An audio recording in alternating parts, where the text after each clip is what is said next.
Guys, maaga tayo today. Try kong mag-duty ng breakfast. First day ko ngayon sa breakfast. So, madilim pa. Alas 6 na dito pero madilim pa guys. Tsaka, mahamog. Ayan. Ayan tayo guys. So, na ako sa kusina. Nagkat na ako ng... Binalatan ko na yung patatas. Ayan guys, alas 6 ng umaga dito. Pero mahamog. Breakfast, siguro mga 30-40 katao. Hindi busy yung dinner kaya sa umaga tayo mag-duty. Ayan na si Santos. Maaga din.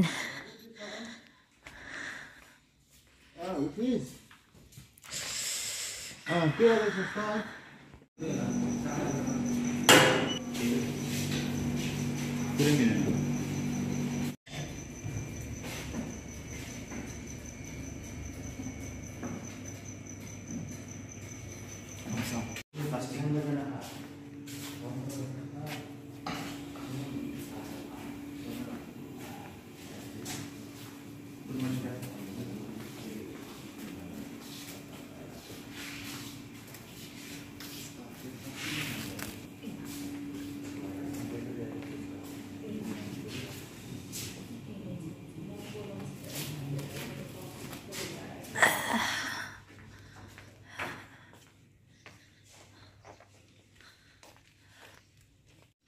Hi guys, so balik na ako sa room.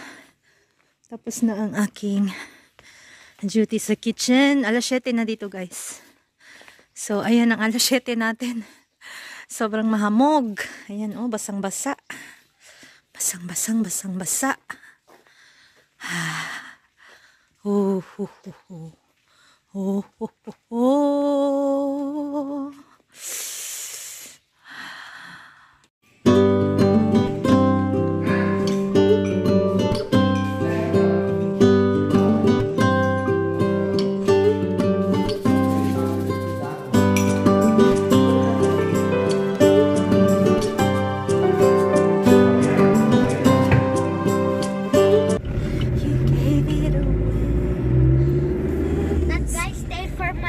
For 6 years. Ooh, yeah. The one that left for Pokhara. Left for? Pokhara. Oh my god, I cannot see anything. Yep. It's foggy.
Guys, ito yung ginawa natin na Christmas tree kahapon.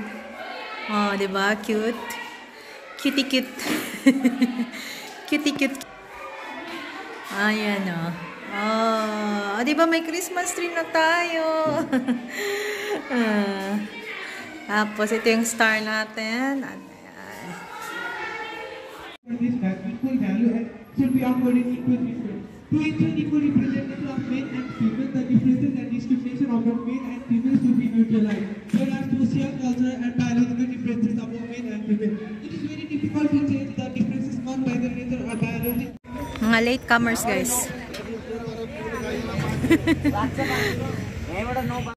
Hi, guys. Kararating ko lang. Hinatid ko yung mga bata. Hindi ako nag-duty kasi pag may duty ako sa umaga dito, breakfast, hindi na ako nag-duty sa school kasi maaga ako nagigising. Ayoko nang mag-effort dun sa school kung nag-effort na ako dito sa kitchen. And then, pagbalik ko, ayan, naglilinis ako sa kwarto, naglalaba, kung ano-ano pa. And then, actually, nag-duty ako sa school straight.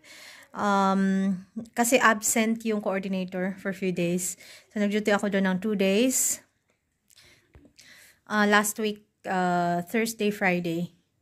And then, kahapon at nung isang araw, Sunday, Monday, Monday, Tuesday, nag-duty din ako. So, nung isang araw at kahapon, nag-duty ako sa eskwelahan kasi pag walang guest dito, so hindi busy ang breakfast or whole day na operation sa kitchen. Hindi na ako nag-duty kasi wala namang gagawin. Wala akong matututunan. So, ayun guys, ready na lahat for mini Christmas party natin bukas. Dinala ko na ang lahat ng yung mga pang-gifts natin sa mga bata at saka yung pang-spaghetti. Yung para fried chicken, si Astamis ang magdadala. Bibili ng 3 buong manok, 2 or 3 buong manok. Tapos, ikakat na lang para mas makamura. And then, yung spaghetti, doon nalulutuin yun. Ako magluluto nun guys ng spaghetti sa school. And then, na-set up na din natin ang ating Christmas tree. And then, ayun, mga pag-games natin bukas. So, sana maging masaya, maging merry ang mga bata. So, may pinadrawing akong Jesus Christ. Kasi dapat magdodrawing din ako ng Santa Claus. Meron naman ditong Santa Claus costume dito sa Kasara. So, hiniram ko na lang. So, si Astamis ang magiging Santa Claus natin bukas kung kakasya sa kanya ang costume. And then, nagpa-drawing ako kay Ujwal, yung isang waiter dito, ng Jesus Christ. So, tingnan natin bukas ang kanyang drawing. And then, ayun guys, ayun lang, walang masyadong ganap talaga. Mingaw. Ang ating mga Pinay na Christmas party ay sa 25 pa. So, makakasama natin ang lahat ng mga mommies dito sa Chituan. So, ayun lang guys, thank you all so much. Sana okay kayong lahat at merry tayong lahat. Alam mo naman, masaya dyan sa Pinas. Especially dyan sa Pinas, left and right ang mga Christmas party dyan. So, nakakamiss. But, sanay na ako na kung anong meron, isi-celebrate dito sa Nepal. At least, di ba, kahit Hindu country sila, nagsiselebrate sila. Binibigyan pa rin nilang importance yung Christmas. So, ayun lang guys. Have a nice day. See you on my next vlog. God bless everyone. Bye.